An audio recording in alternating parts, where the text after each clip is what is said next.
ጤና ይስጥልኝ የተወደዳችሁና የተከበራችሁ የሐቅና ሳቅ ሚዲያ ተከታታዮች፣ ሰላምታችን በያላችሁበት ይድረስ።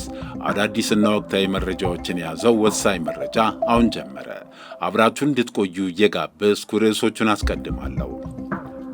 የሰላም ጥሪውን ለመቀበል ፈቃደኛ ባልሆኑ ጽንፈኞች ላይ እርምጃ ተወሰደ። ጋምቤላ በአስተማማኝ ሰላም ላይ እንደምትገኝና ተፈናቃዮችም ወደ ቀያቸው እየተመለሱ እንደሆነ ተነገረ። ጠንካራ ፌስታሎችን ከአንድ ጊዜ በላይ አገልግለው መንገድ ላይ እንደማይታዩ የአካባቢ ጥበቃ ባለሥልጣን አስታወቀ። የወልቂጤ ዩኒቨርሲቲው መምህር በአስገድዶ መድፈር የ9 ዓመት ጽኑ እስራት ተፈረደበት። ኢትዮጵያ ለሶማሌላንድ በዛሬው ዕለት ዕውቅና እንደምትሰጥ የሶማሌላንድ አክቲቪስቶችና የማኅበራዊ ድረገጾች እየዘገቡ ይገኛሉ።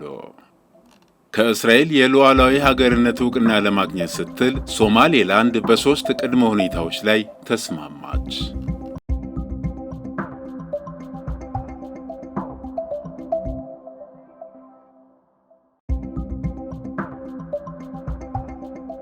የሰላም ጥሪውን ለመቀበል ፈቃደኛ ባልሆኑ ጽንፈኞች ላይ እርምጃ ተወሰደ። የ6ኛ እዝ መብረቅ ክፍለ ጦር በተሰማራበት ቀጣና በጽንፈኛው ቡድን ላይ አስፈላጊውን እርምጃ በመውሰድ የሰው ኃይልን ጨምሮ መሳሪያና ተተኳሽ በቁጥጥር ስር ማዋሉን የክፍለ ጦሩ አዛዥ ኮሎኔል መስፍን ታደሰ ገለጹ። ክፍለ ጦሩ ለሰላም ፈቃደኛ ባልሆኑ የጽንፈኛው ቡድን ላይ ሰላም እስኪረጋገጥ ድረስ እርምጃ መውሰዱን የገለጹት ኮሎኔል መስፍን እነኚህ ለሕዝብ ሰላምና እድገት ጸር የሆኑ ቡድኖች አሁንም ወደ ሰላም ለመምጣት በሩ ክፍት መሆኑን ተናግረዋል። በተመሳሳይም በዋግምራ ዞን ተሰማርቶ ግዳጁን እየተወጣ የሚገኘው የሰሜን ምስራቅ እዝ መተማ ክፍለ ጦር በጋዝ ጊብላ ወረዳ ጽንፈኛው ቡድን ዘርፎ ሲገለገልባቸው የቆዩ 2 ተሽከርካሪዎችን ማስመለስ መቻሉን የክፍለ ጦሩ አዛዥ ሌተና ኮሎኔል ጎሹ ዘገየ ተናግረዋል።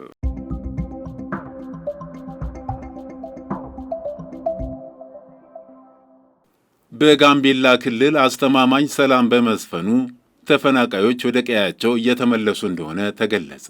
በጋምቤላ ክልል ሰላምና መረጋጋት መስፈኑንና ተፈናቃዮች ወደ ቀያቸው እየተመለሱ መሆናቸውን የክልሉ ርዕሰ መስተዳድር አለሚቱ ኡሞድ ለኢትዮጵያን ኢንሳይደር ገለጹ።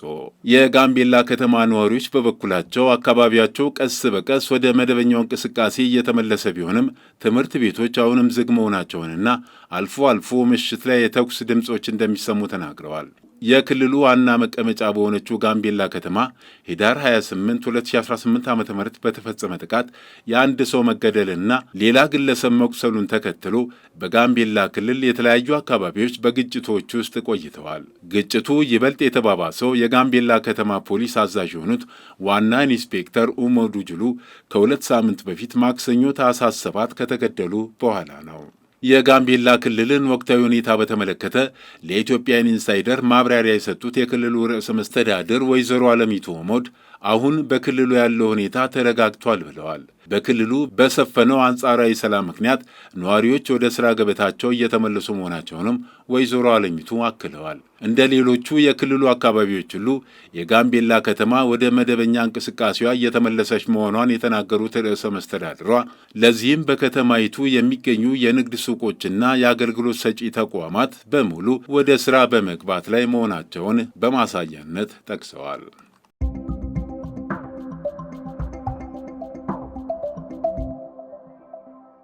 ጠንካራ ፌስታሎችን ከአንድ ጊዜ አገልግሎት በኋላ አታያቸውም ሲል የአካባቢ ጥበቃ ባለሥልጣን አስታወቀ።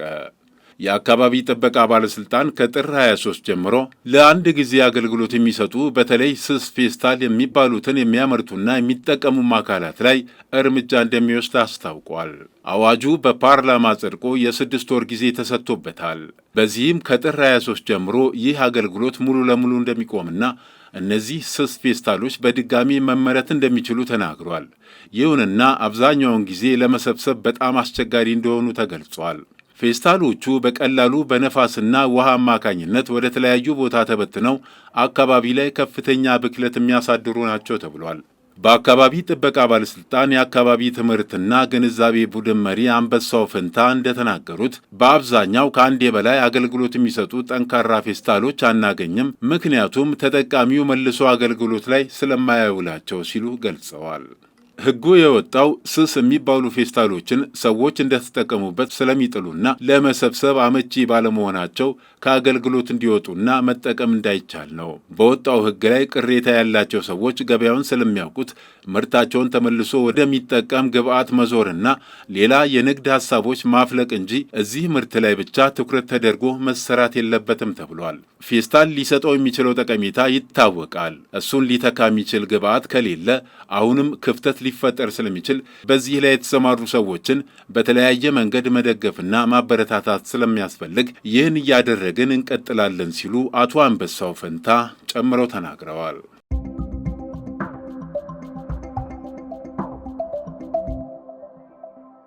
የወልቂጤ ዩኒቨርሲቲ መምህሩ አስገድዶ በመድፈር የ9 ዓመት ጽኑ እስራት ተፈረደበት። በማዕከላዊ ኢትዮጵያ ክልል ጉራጌ ዞን የሚያስተምራትን ተማሪ አስገድዶ የደፈረው የወልቂጤ ዩኒቨርሲቲ መምህር በ9 ዓመት ጽኑ እስራት መቀጣቱ ተገልጿል። ተከሳሽ አየለ ኃይሉ ሞላ የካቲት 16 2017 ዓ.ም በግምት ከረፋዱ 9 ሰዓት አካባቢ የሚያስተምራትን የወልቂጤ ዩኒቨርሲቲ ተማሪ የተበላሸብሽን ውጤት አስተካክልልሻለሁ፣ አሳይመንት ይዘሽ እስጢፋኖስ ቤተ ክርስቲያን አካባቢ ነይ ሲል ይቀጥራታል። የሚያስተምራትን የትምህርት አይነት ውጤት የተበላሸባት የግል ተበዳይ ነይ ወደ ተባለችበት ቦታ ለመሄድ በጉዞ ላይ ሳለች ተከሳሽ በወልቂጤ ከተማ ጉብሬ ክፍለ ከተማ ከሚገኘው የመምህራን መኖሪያ አፓርትመንት ላይ ሆኖ የግል ተበዳይን ጠርቶ ወደ መኖሪያ ክፍሉ እንድትገባ ያደርጋታል። ተከሳሽ የግል ተበዳይን ውጤት ለማስተካከል ሴትነቷን ለመጠቀም ያቀረበላትን ጥያቄ አልቀበልም ስትል በእምቢታ ትጸናለች። ተከሳሽ ካንተ ጋር አልተኛም ስትል አሻፈረኝ ያለችውን የግል ተበዳይ በጥፊ ያላጋ ካለ ፈቃዷ በኃይል አስገድዶ እንደደፈራት የተከሳሹ የክስ መዝገብ ያስረዳል። ተከሳሽ በተነበበለት ክስ የወንጀል ድርጊቱን አልፈጸምኩም ሲል ክዶ የተከራከረ ሲሆን አቃቢ ሕግ የሰውና የሰነድ ማስረጃዎችን አስቀርቦ ካሰማ በኋላ የአቃቢ ሕግ ምስክሮች እንደ ክስ አመሰራረት የወንጀል ተግባሩን መፈጸሙን አረጋግጠዋል። ተከሳሽ የመከላከያ ምስክር አስቀርቦ እንዲያሰማ ፍርድ ቤቱ በሰጠው ብይን መሰረት የመከላከያ ምስክሮችን አስቀርቦ ያሰማ ቢሆንም የአቃቢ ሕግን ክስ ማስተባበል ባለመቻላቸው ፍርድ ቤቱ ተከሳሹን ጥፋተኛ ሲል ብይን ሰጥቶበታል። የወልቂጤ ከተማ የመጀመሪያ ደረጃ ፍርድ ቤት የግራ ቀኙን የቅጣት አስተያየት ከተቀበለ በኋላ ታኅሳስ 15 2018 ዓ.ም በዋለው የወንጀል ችሎት ተከሳሽ አየለ ኃይሉን በ9 ዓመት ጽኑ እስራት እንዲቀጣ ሲል ወስኗል። መምህራን የእውቀት አባት፣ ተማሪን በመልካም ስብዕና በመግራት የተሻለ ዜጋ እንዲፈጠር የሚተጉ በመሆናቸው ከወላጅ የሚተናነስ አይደለም ቢባል ሐቅ ነው። በከፍተኛ ትምህርት ተቋማት ላይ ተመድበው የሚሰሩ አንዳንድ ስነ ምግባር የጎደላቸው መምህራን ለማውጣት የሚፈልጓቸውን ሴት ተማሪዎች ውጤት እንደሚያበላሹ ይነገራል። የዚህ መምህር የቅጣት ውሳኔ በመሰል ችግር ውስጥ ለተዘፈቁ መምህራን የማስጠንቀቂያ ደውል ይሆን ዘንድ ይድረስ እንላለን።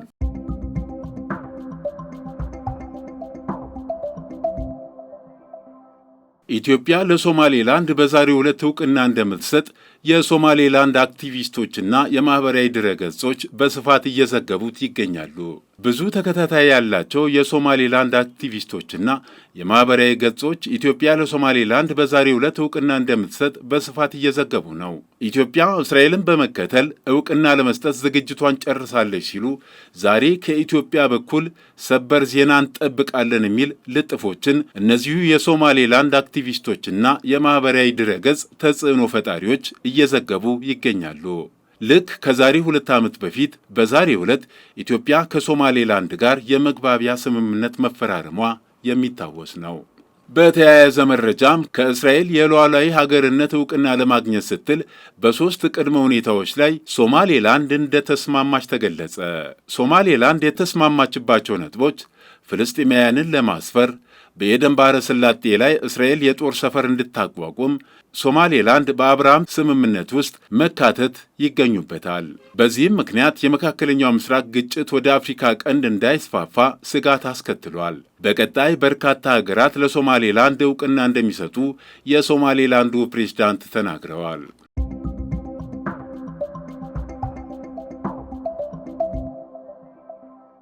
ፈረንሳይ ዕድሜያቸው ከ15 ዓመት በታች ለሆኑ ሕፃናት የማኅበራዊ ሚዲያ እንዳይጠቀሙ ልታግር ነው።